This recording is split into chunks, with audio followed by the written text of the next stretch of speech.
A little bit about my firm, and then I'm going to get off quickly because Justin's the real reason we're here. RBC Wealth Management is one of the leading diversified financial groups in the country, if not on the planet. We are the 12th largest bank in the world based on market capitalization. We're about 80,000 full and part-time employees with 15 million clients under management.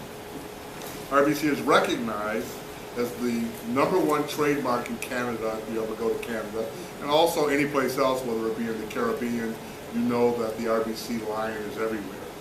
RBC Wealth Management ranked highest in investor satisfaction with full-service brokerage firms with J.D. Powers and Associates this year, and this is, I think, the 4th time in the last 5 years that we've done that, and it's something I'm extremely proud about. Now, what I'm really proud about, and I'm so glad to have Justin here, is that I work for a firm that is based on the idea that we value everybody. We value diversity, we value inclusion, and I don't know about you, but I happened to attend an event where Justin was, although I think he had a big hat, so I didn't notice him, but he was at this event, and I noticed that there were a lot of other firms who were touting their relationships with other groups. And I kept thinking to myself, that one of the great things about working for RBC, whether it be through Gordon Nixon or John Taft, we are allies, and we're very, very proud of it, and we wear it on our shoulder. So we hope that in the future, we know that you may measure 3 times and cut once. I welcome you to measure 5 times and cut once, and we want to be your partners. So with that being said, I want to thank you all for coming, and I want to introduce the head speaker tonight, Justin, and let me say a few words about Justin. For those of you who don't know Justin, Justin is the co-founder and president of the National Gay and Lesbian Chamber of Commerce, and since its inception in 2002, the organization has grown to be the largest LGBT economic advocacy and business development organization in the world.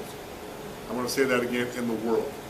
As a matter of fact, I had the joy before you all came in of listening about some of his travels to Italy, and I don't know if he said Prague, but I would imagine he's probably been there. And I'm hoping that one of these days he'll ask me to come along as the driver. But prior to launching the NGLCC, Justin was the director of federal affairs and the external relation groups for the American Academy in Washington, D.C. There he helped craft and implement legislative agendas as one of the top medical associations in the country. Justin has spent 5 years fighting for patient and physician rights before Congress, and Justin has always been on the forefront of some of the most contentious healthcare debates in the congressional memory. So it's my pleasure, and I think all of our pleasure, to have him come and speak to us this evening. Justin Elvord.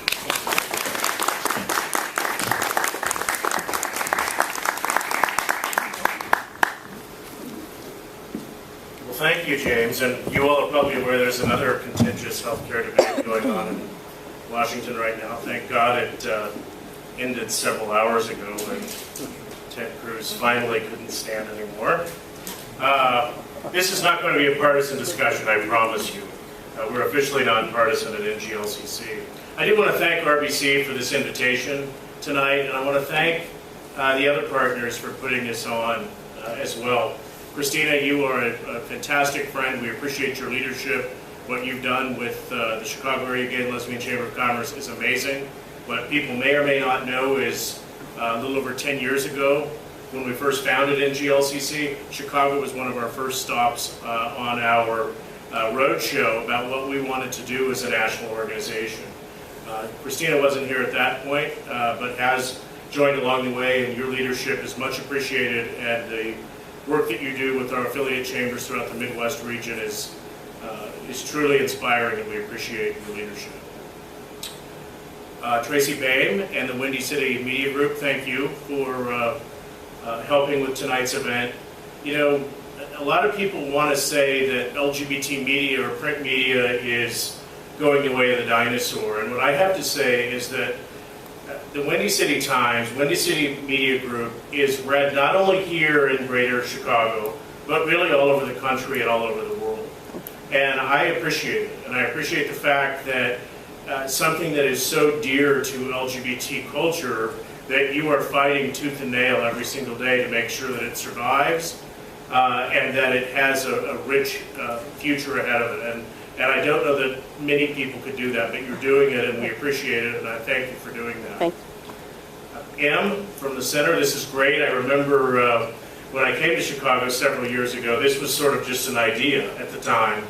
And I'm almost embarrassed to say that this is my first time actually being in the center, and it's absolutely gorgeous. So congratulations to all of you on a really wonderful, wonderful center. I'm just going to ask you to fill out your comment card now instead of at the end, and then we'll see what happens. And obviously to Wanda Brackens, you're tremendous. Thank you for your leadership and your help in really introducing NGLCC to so many folks in the financial services industry. We do a wonderful event every year in New York at the New York Stock Exchange and at SIFMA, and Wanda has been instrumental in that. By the way, she's also one of our recipients of our Outstanding Diversity Leader Award, so give her a round of applause for the work that she's done. I feel like I'm up here on stage and I need to, move around. That's getting odd there, but I will come back to my notes just because there are some important things I don't want to forget. Don't worry, I'm not going to talk for a whole hour, although Christina and Carol both know me well and know I could, but I'm not going to do it. But there are a couple of really important key items that I want to share with you all that I think matter, and I hope they matter to you. As James said in the intro, we are 10 years old. We were founded in November of 2002. And I want you to think back just a little over a decade ago, because we really are at a time in our history, in our LGBT culture, that we're moving so quickly that we don't even take a minute to think about what's happened over the last decade. And I was talking to the gentleman that was driving me out here tonight, and we were sort of laughing at the fact I was trying to have him find a classical station on Sirius, and he said, "Do you know the number?" And I said, "Oh, I know, just a second." So I went to my smartphone and Googled it and had it within about 20 seconds. So I asked you to think about, what it was like before smartphones and before Google, and I have a niece and a nephew that, have no idea that there was ever a life before a microwave or a computer, or, they don't even know what dial-up is. And so this has happened at a lightning pace, but so has LGBT issues. And sometimes we are so caught up in the moment that we don't realize everything that's happened. 10 years ago, it was the shadow of 9/11. Corporations were skittish to invest in organizations. We didn't have a supportive president in the White House. Again, not a partisan statement, just a realistic statement.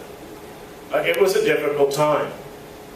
And we didn't start this organization because we needed another social justice advocacy group. We have a lot of social justice advocacy groups, and they do a tremendous job, and they should continue to do that. We started this because LGBT people didn't have an economic identity. People thought of us as the gay people. I always sort of liken it to this, they think of this mystical unicorn lifestyle, that all we do is, have mimosas and hang out and listen to club music, and that's all we do.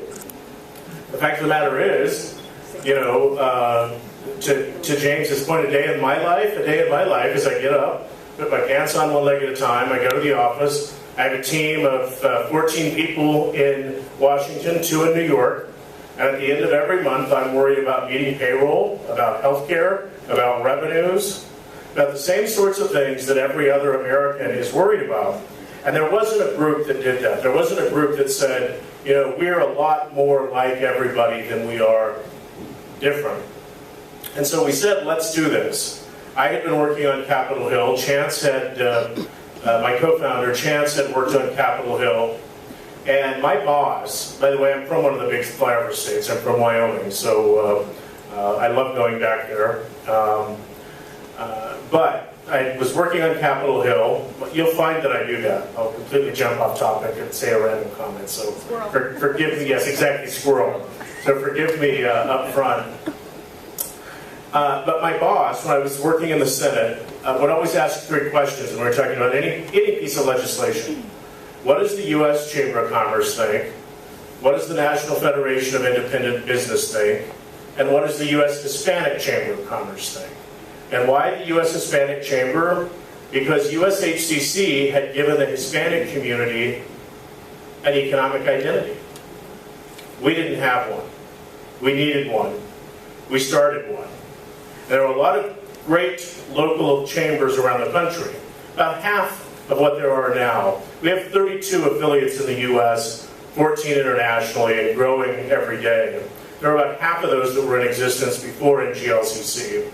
And because of our organization and groups like Christina's and our wonderful leaders, we've helped to start many more. And we started to put that economic identity to the LGBT community. So we still do have fabulous parties, we still like mimosas, but we also care about the same sorts of things that everyday Americans care about. And that's what I want to talk a little bit about tonight.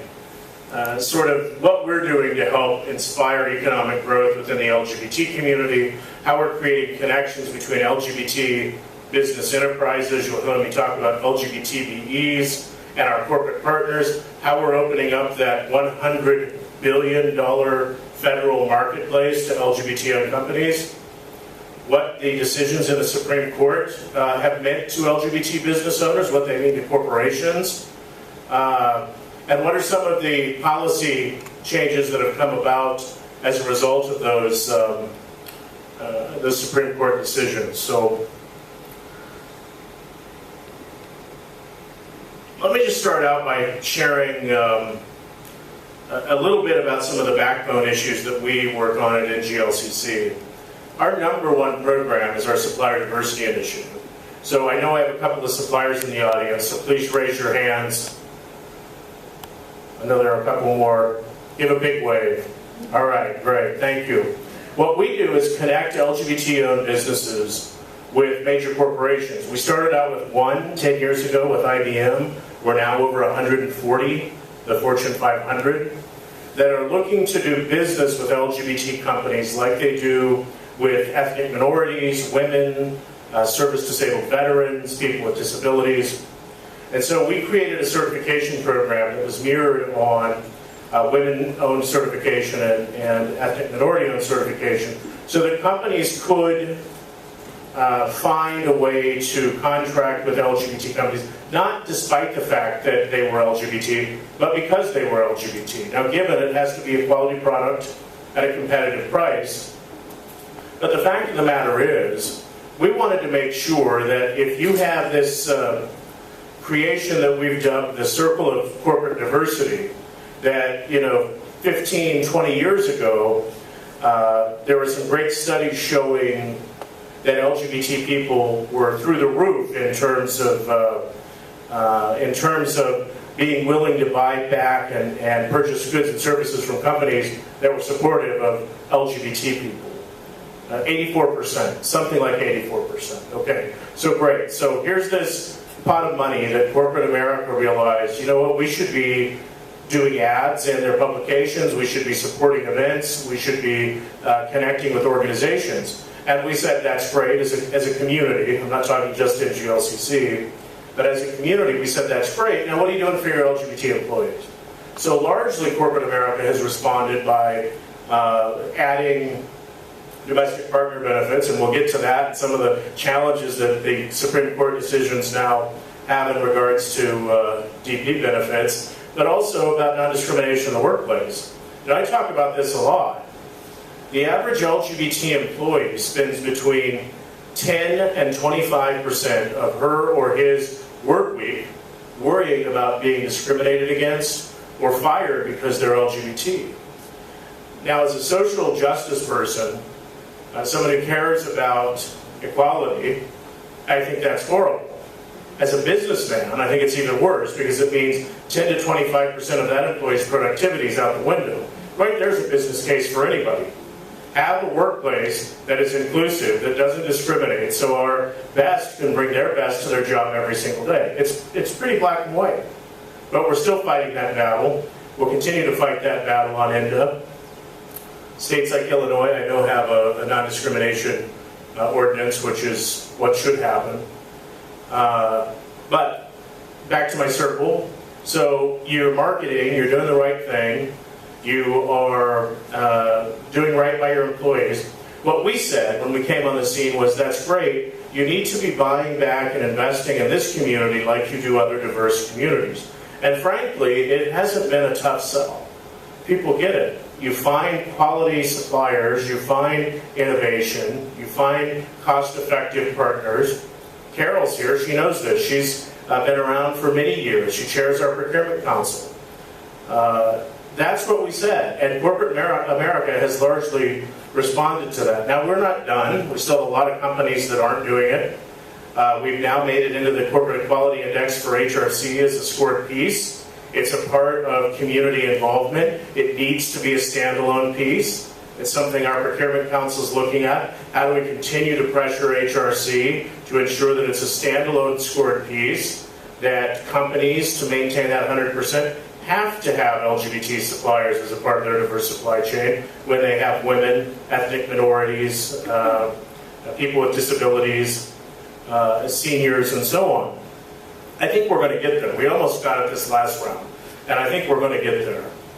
So that's the major program that we do, and literally it's tens upon tens upon tens of millions of dollars that are now being spent with LGBT companies that are certified through NGLCC. Now that makes smart business sense, because we, as LGBT entrepreneurs, really are a part of this small business engine that makes the U.S. economy run. And when we're able to bid for contracts, when we're able to have an equal footing to put our best product, service, and price forward, we're going to win. And we're going to employ people. And we're going to be a part of the tax base. And we're going to be offering health care. And these are important things. And they're issues that traditionally we haven't talked about in the LGBT space. We've talked largely about some of the just very obvious black and white equality versus non-equality issues. You know, I would say, again, back to the example of my former boss, economic equality lends to full equality. When people realize, because think about this now, we have probably around 50% of the people, public decision makers, that are with us. We need a majority. We need a majority in Congress that's going to say, you know what, yes, we need an Employment Non-Discrimination Act. Yes, we need to completely repeal DOMA, because keep in mind, DOMA was not overturned. A section of DOMA was overturned. So it's not equality across the country. I was just, I don't remember where I was earlier this week talking about this exact issue, that a lot of folks out there, and there are supporters, so they're on our side now, think that because of the Supreme Court decisions that suddenly all things are equal when it comes to marriage, and that's not the case. And so we've got to keep building this coalition. And we've maxed out at people that are going to do it because it's the right thing. So we need to start thinking about those center-left or center-right people that are going to do it because of the merits and the economic benefits. You know, a colleague of mine, many years ago when we first started this organization, and we were going to the Out and Equal conference. We still go there, and it's great. Celeste Berry's a very good friend. But a diversity officer from SC Johnson, Maria Campbell, said something to me. She said, you know, they might not get black or white or gay or straight, but everyone gets the green. And it is the universal connection. People understand dollars and cents. You can like me for it. You can hate me for it. I'm still going to sleep tonight, but the fact of the matter is, we can't not talk about money, we can't not talk about business, we can't not talk about economic equality if we really do want to push it and find that other 5 to 10% that are in the movable middle that we need to have to achieve full equality. And so that's what we're doing. We're creating opportunities for LGBT companies, we're creating connections with corporations that want to do work with LGBT-owned businesses. Now, to the federal government, the way I look at it, I'm a red-blooded, tax-paying American. And as a red-blooded tax-paying American, I should have every opportunity to bid on taxpayer-funded contracts. I pay my taxes. You know, our business pays our taxes. My employees pay their taxes. We should have every right. And so what we've done is start creating a number of partnerships with federal agencies to open up that $100 billion marketplace to LGBT-owned companies. And we've done it with, I would say, I don't want to lie about it and say it's overwhelmingly successful. You know, it's a tough nut to crack, but we're cracking it. We've signed an MOU with the Department of Commerce. We've signed an MOU with the SBA. We're about to sign one with the Department of Labor. I'm heading tomorrow to San Francisco to speak at a Trans Bay event only for LGBT-owned companies as a part of a federal state initiative in the San Francisco Bay Area, $5 billion project. And so ensuring that our LGBT companies have the opportunity to be subcontractors in that is pretty darn big. And it's not just San Francisco Bay Area contractors. This is a nationwide contract opportunity in a myriad of commodity areas. So this is exciting. These are things we should be doing. The White House, you know, we've worked with President Obama literally since his first week in office. 1 week to the day that he was sworn in into his first term, Chance and I were at the White House. First LGBT group to be invited. And it wasn't to talk about DOMA, wasn't to talk about hate crimes, wasn't to talk about marriage equality, it was to talk about economic stabilization. You all remember the economy was in the toilet. I mean, it was not a pleasant time when he first took office. And that, for me, is probably one of the proudest moments that I've ever had in my professional career, because it said that this administration realizes that we're a lot more than the social squeaky wheel. And we have to be that squeaky wheel. But we are people that impact this economy. And since then, we've been there on 100 different issues. One of them being the Affordable Care Act. And I'll talk a little bit about that a little bit later. But the president is working on creating these avenues, the White House, the administration, the agencies, to allow LGBT businesses to compete in the federal procurement space. Last year, we did the first ever LGBT federal procurement fair. It hadn't been done before. We had 15 agencies. This year, we're doing the Policy and Procurement Forum in conjunction with our national dinner. We'll have over 20 agencies present, and we're doing a whole day-long program about how to get on the GSA schedule and how companies can prepare themselves to compete for that $100 billion. Now, that's not enough. You know, sort of to the point about how you can be at one click and you find out anything you want on Google, or there's all kinds of, electronic ways of communicating, not only, in this room, but around the globe. And we live in a global economy. 95% of the world's consumers live outside of the United States. 95%. And so we are on the forefront of creating opportunities for our businesses to export and to find strategic partnerships in other countries so they can respond to multinational corporations and their needs, whether it's here, whether it's in Colombia, whether it's in Argentina, whether it's in Europe. We'll go to Asia next year.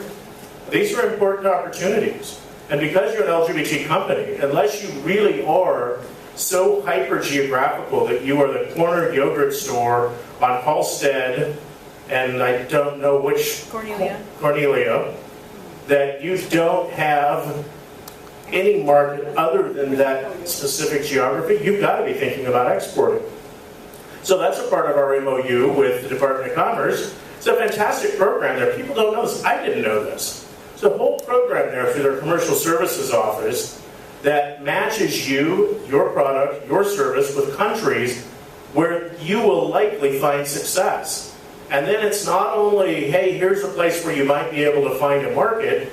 They actually go out and find your end users. They find your strategic partners. They find your distributors. And then on one of our trade missions, or not even on one of our trade missions, you can just go on your own.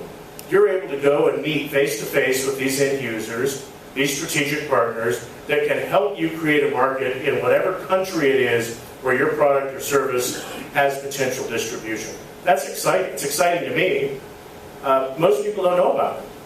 not only most LGBT businesses, most businesses don't know about it.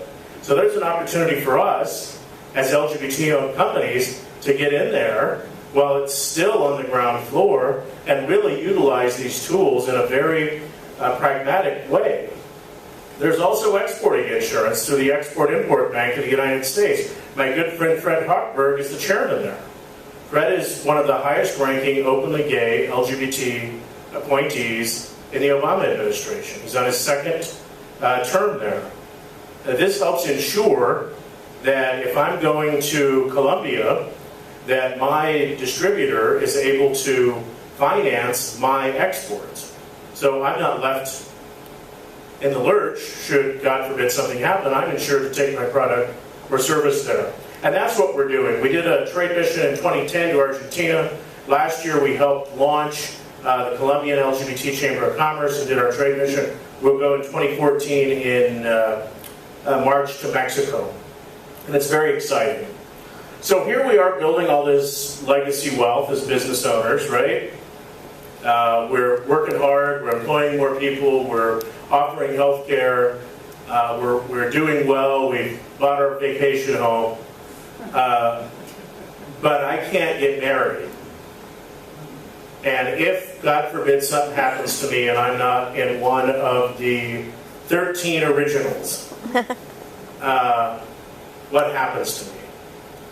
And in fact, before DOMA, before Prop 8, you'd be fighting it out unless you had protected yourself with a darn good financial planner like our friends at RBC and a darn good lawyer. You'd be fighting it out with your partner's next to kin for his or her half of the business. You'd be paying inheritance tax on anything that you received. You'd probably have to sell your house because you've made so much money building your legacy wealth that you probably couldn't afford the tax bill. And so, it wasn't a small win. I said earlier, we have to let people know that it's not the end of the road here. There's still a lot of work that has to be done, but we can't not take a moment and just thank God for that decision by the Supreme Court.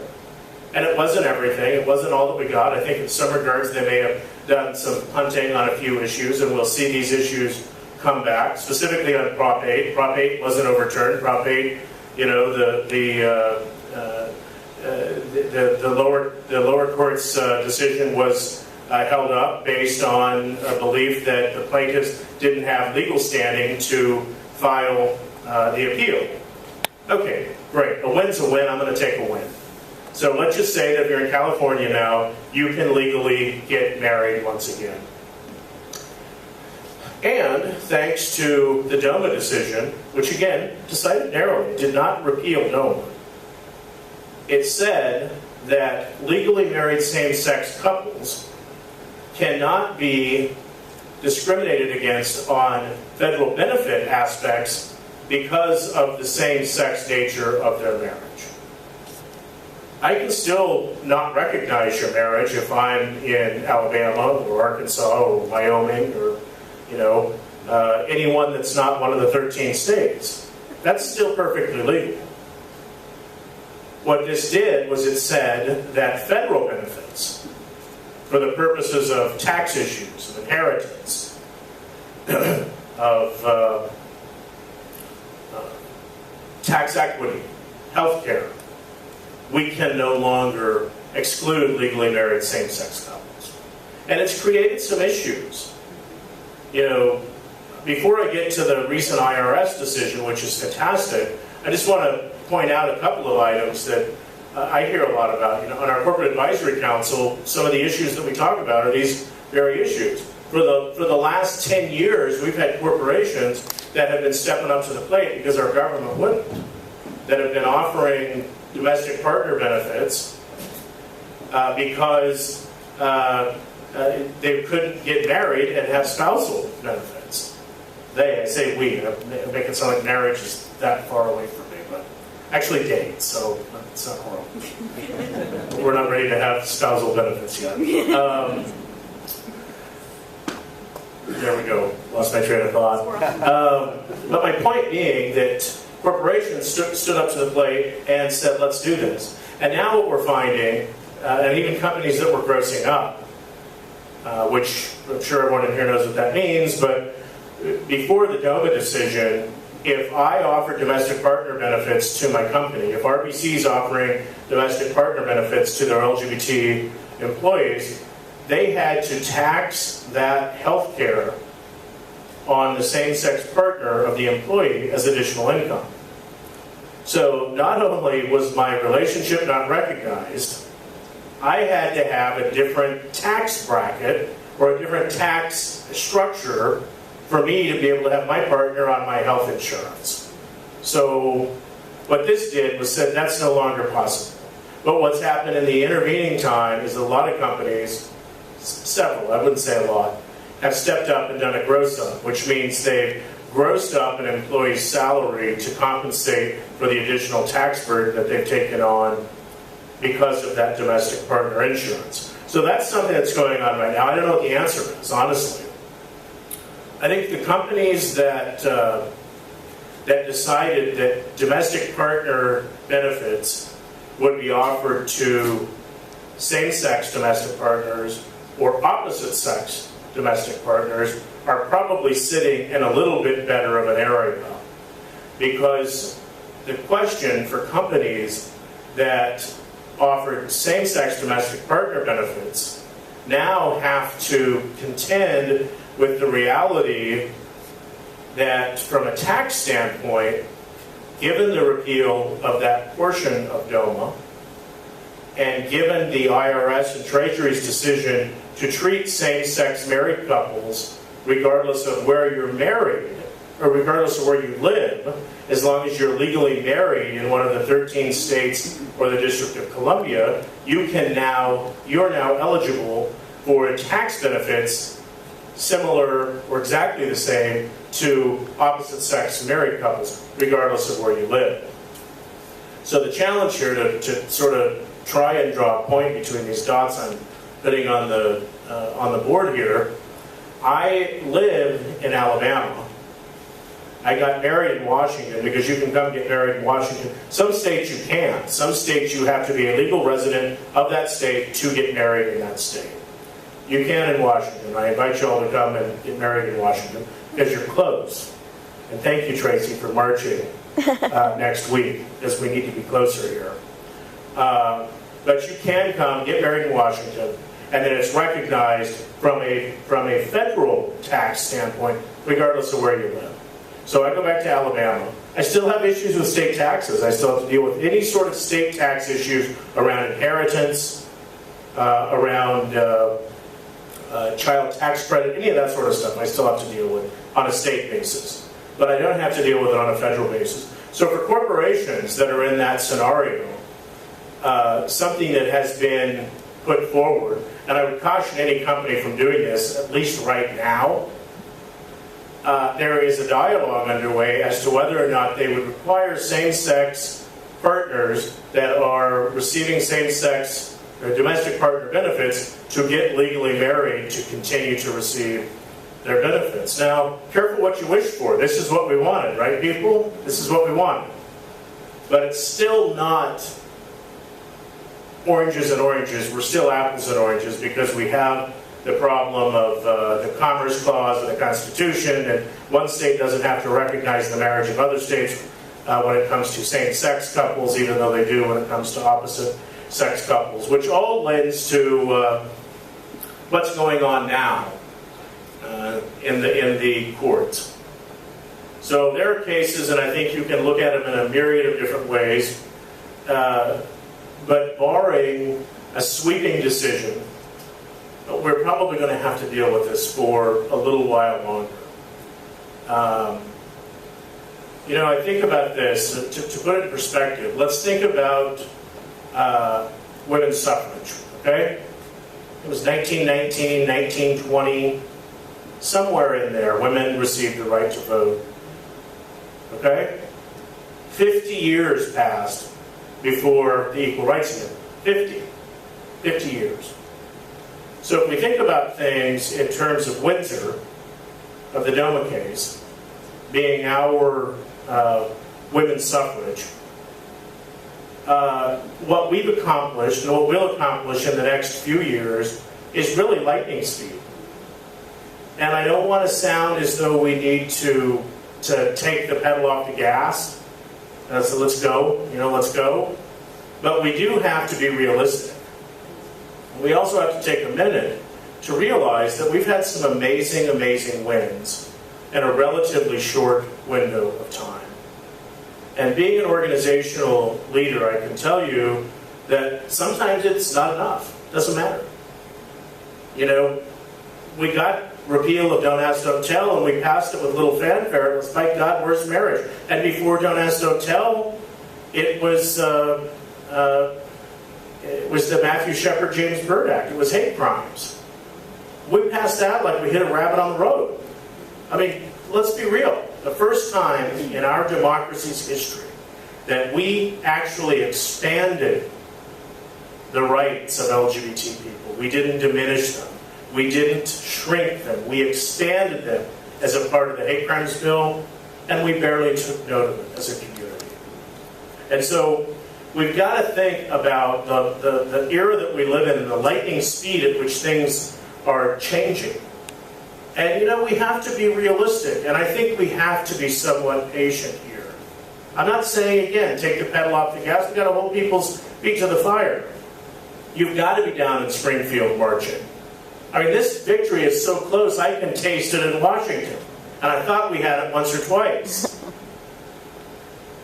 I'm going to give you an example of something from an economic impact scenario that I think people down there need to hear. Okay? So let's talk about it. Again, back to my point about the movable middle. We've got our liberal folks and our progressives that are lining up and they're voting for us. We got the lunatics on the other side that come hell or high water, they'll never vote for us. So let's get real. What's going to get us across the finish line? Back to Maria Campbell's quote. Everybody gets the green. Let's talk about economics. Let's talk about what is really impactful for the economy of Illinois. Okay? New York State. I'm actually even going to dial that down to New York City. But as a part of New York State passing marriage equality. In year one, $289 million in economic impact as a result of marriage equality in New York State. Year one. In New York City. The study was done by Mayor Bloomberg's office. Year one. Okay? So, back to my point about federal benefits, and now it doesn't matter where you live. You can go get married in a state that it's legal, and then go back and receive the federal benefits. So here's the scenario that you have in Illinois. I'm not going to get married here. I'm going to go to New York, or I'm going to go to Maine, or I'm going to go to Vermont, or I'm going to go to Iowa, or I'm going to go to the District of Columbia, and I'm going to spend my money there on my wedding. My friends are going to come. We are going to have a hell of a party. I'll guarantee you. We're going to have a hell of a party. That vodka bill is going to be outrageous. We know that vodka bill will be outrageous, right? And just in terms of food, beverage, entertainment, travel, leisure, all of those things. Back to the $280 million, give or take, in economic impact in year one. So take this to Springfield. Let them know that every single day that they don't pass marriage equality, they are leaving on the table almost $800,000 in economic impact that this state is missing out on. $800,000 every single day that marriage equality is not here in Illinois. That's what this state's missing out on. How many jobs does that provide? What's the tax base? How many school districts does that help? Those are the kinds of things that people need to hear about. And until they get that, until they divorce themselves from this idea of what the definition of this is or what this actually means, and realize that this is a nuts and bolts economic decision. Because people are going to get married.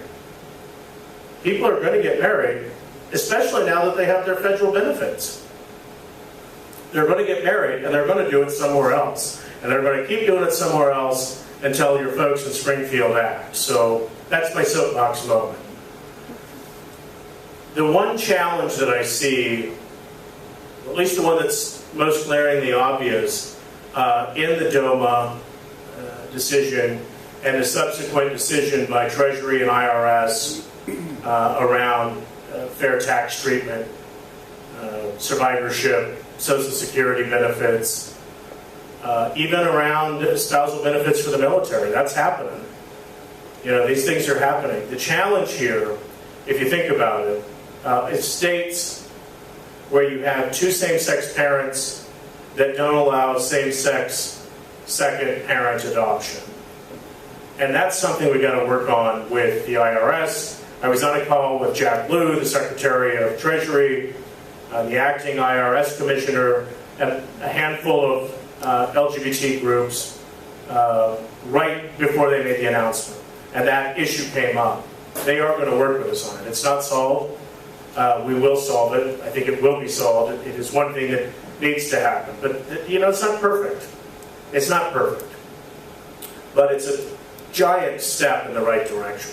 For the first time as an LGBT entrepreneur, as a business owner, you are able to pass along your wealth, your company, to your partner, to your husband, to your wife, where you weren't able to do that before without significant tax implications, and in many cases an all-and-out brawl with next of kin to him or her. That's exciting. That's progress. And again, this has all happened in the 10-year cycle of this organization, and really it's happened in the last 4 years. So when people get really angry and aggressive about we're not moving fast enough, and you know the administration's dragging their feet on this, and they do drag their feet on some things. We need to take a second and realize that it took 50 years for women's suffrage. And we have had major change in a very short amount of time. Doesn't mean we're done. It doesn't mean we should be done. We've got to be thinking about the future. The fact of the matter is, I don't think you can open a newspaper or turn on a cable channel without seeing something LGBT or gay or this or that or whatever. We have the public's attention. We won't always have the public's attention. That won't always be the case. So our time frame is definite. We have a few more years. We need to finish the mission in the next 5 years, because then the public's attention will turn to something else. The exciting part about that is we'll be just like everybody else. You know, the bounce on that ball by the time we get there is not nearly as high. You think about another analogy, maybe I just think weirdly, but you think about ball bouncing and this Supreme Court decision. This first Supreme Court decision, these two, DOMA and Prop 8, high bounce, okay? The next couple, pretty high bounce. We're going to get to the point where it's not such a high bounce because we're moving in the way things need to move for us to be fully equal on paper. The thing I'd caution about, and it's part of our job, and we're thinking about this organizationally at NGLCC, is what happens when all things are equal on paper? What happens when you don't have that place of oppression to talk about, that place of marginalization in theory, because everything on paper is equal? And I would say this, you know, next year the Civil Rights Amendment is 50 years old. And if anyone in this room thinks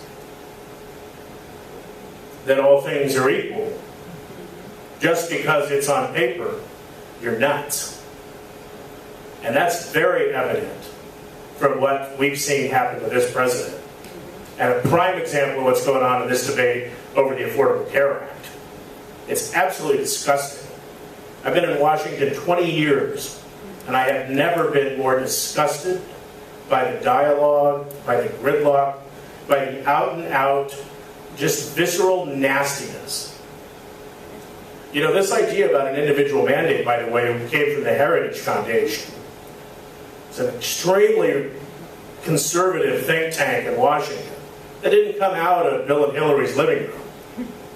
That came out of a very conservative think tank in Washington. I happen to agree with it. You drive a car, you got to have insurance. Maybe you don't. I don't know.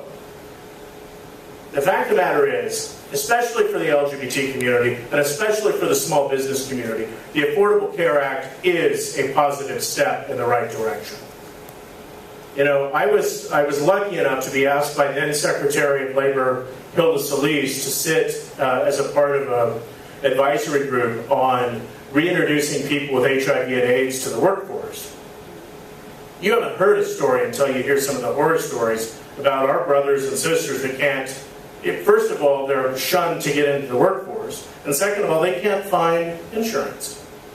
This takes care of it. Pre-existing conditions, gone. And for small businesses, we did a survey with Small Business Majority. 86% of small businesses that don't offer health insurance because of the cost. What does this do? It allows us to pool together. By the way, this is not also a unique idea. For years, I worked on this issue of association health plans. The only difference is we're able to pool together as small business owners. We don't have to pool together under my association and offer the health care.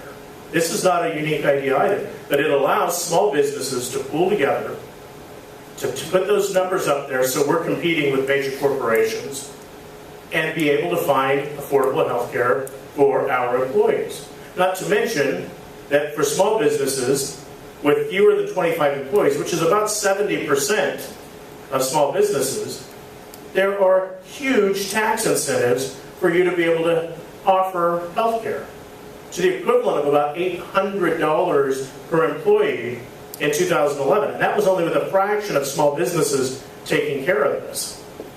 So when you hear the rhetoric out there that the Affordable Care Act is bankrupting America, wait, hell, the thing hadn't even been implemented. I mean, we have pieces of it. And the pieces of it that are implemented, I don't know, I think it's great that kids can stay on their parents' insurance when they can't afford their own policy. I think it's great that pre-existing conditions, people living with chronic health issues, are able to get insured. I think it's great that starting in just a couple of weeks, that businesses are going to be able to band together and negotiate affordable health care through the healthcare exchanges. So don't buy into this bull that's being spun out there that Obamacare is some horrible job killer. I think it's a job saver because I think it's going to ensure that our small businesses are healthy, that our employees are healthy, and that we're able to create a workplace that is not only fully inclusive, but is fully healthy and operational. That's a huge piece. And the other thing it does is it ensures some personal responsibility. You know, healthcare premiums rise 40, 50, 60, 80%. It's expensive for someone to be dropped off at the emergency room with no insurance. And it's a trade-off. We've got to figure out what kind of a society we want to live in. Frankly, one where we can have affordable health care for people with chronic conditions in our small businesses. One where I can be treated equally in my workplace and be recognized for the contributions I bring to the office, not what I do when I go home. Although it's not bad to be recognized for a loving relationship, I don't think, which is why we should be able to marry the person we love, regardless of their gender or gender identity, or the state we live in. You know, we should be able to work anywhere we want in the world. We should be able to export to South America or to Europe. We should be able to fight for the rights that each and every American should be entitled to. We all pay our taxes. We all work hard. We all have opportunities to lead. We all have opportunities to sit back and do nothing. What we've chosen to do at NGLCC, whether you are a corporate member, whether you are an affiliate chamber, whether you're an LGBT business owner, is we've decided to stand up and be counted and to fight for what we think is right and equitable. And by the way, economic empowerment, economic equality leads to equality. And we shouldn't be worried about talking about money and equality in the same sentence. Erase that idea. These are real issues. And decision makers, more so than ever. You know, I hate the game, but we have to play it. More so than ever, we have got to show why it matters and why it should matter. It should matter here in Illinois because they are walking away from $800,000 a day in economic impact by not having marriage equality in this state. That matters. That matters to the hotels. That matters to the photographers. That matters to everyone that is in that supply chain of a same-sex, or for that matter, of any wedding. That matters. Those are issues that matter. And it matters that we have allies that help us. And I couldn't be more pleased to have been invited here tonight by RBC to do what's now, I guess, the second in this installment of talks with our friends from RBC. We did a conversation a couple of months ago, it was June, during Pride Month, with the CEO of RBC Wealth Management US, John Taft. And if you don't know John, you need to know John, because the fact of the matter is we can do everything we want as LGBT people, as LGBT organizations. We couldn't do it without Carol, we couldn't do it without Wanda, we couldn't do it without John. And John Taft stood up in Minnesota in the face of a constitutional amendment and said, enough is enough. And he rallied CEOs in Minnesota, and he rallied people in Minnesota to not only defeat a disgusting constitutional amendment, but turn around and pass marriage equality. Those are the kinds of allies we need. And that's what we need to realize corporate America is doing to help further our issues. That is vitally important. And without leaders like that, we wouldn't be here. And I hope you find some of those folks that are going to stand up and do the same thing right here in Illinois, because you are right on the cusp of it. And I want to help in any way we can. Last story I'm going to tell you, and that's I think it's just the power of economic impact. So a couple of, I guess maybe 5 weeks ago, our affiliate in San Antonio, Texas. By the way, our conference was here last year in Chicago, 500 plus. We were almost 700 in Dallas this year. It came back from the CBB and the folks at the Destination Marketing Association International, which is their association of convention and visitors bureaus, that our little old conference had $1.2 million in economic impact in the city of Dallas. Now, Texas doesn't have a non-discrimination ordinance either. Dallas does. And I'm not claiming credit for what happened in San Antonio, but I think we should be proud that it played some role, whether it was 1 or 2 or 3, I don't know. But the fact of the matter was this. The city council had an ordinance in front of it. They had 4 yeses, they had 3 noes, and they had 4 undecided. And we took a position, a public position with the city council, with the mayor, that said we would not bring our conference to San Antonio. First of all, here's the economic impact. We were just down the street in Dallas, $1.2 million. If this ordinance doesn't pass, your city is missing out not only on the potential to bid on this $1.2 million, but on many other LGBT conferences and events that are no longer going to cities where it's legal to fire someone for being gay, lesbian, bisexual, or transgender. It was 8-3 when the city council voted. I won't take credit for that, all of it, but I think somewhere in there, someone realized that we're not going to leave $1.2 million and much more potential on the table by being a discriminatory city. So take that to Springfield, take that down there and talk about the economic impacts of marriage equality. And thank you for having me here tonight. Thank you, Christina, for being an amazing regional leader. Thank you, James and Wanda, for the invitation, and to all of you for joining me for a little bit of a conversation tonight. Thank you very much.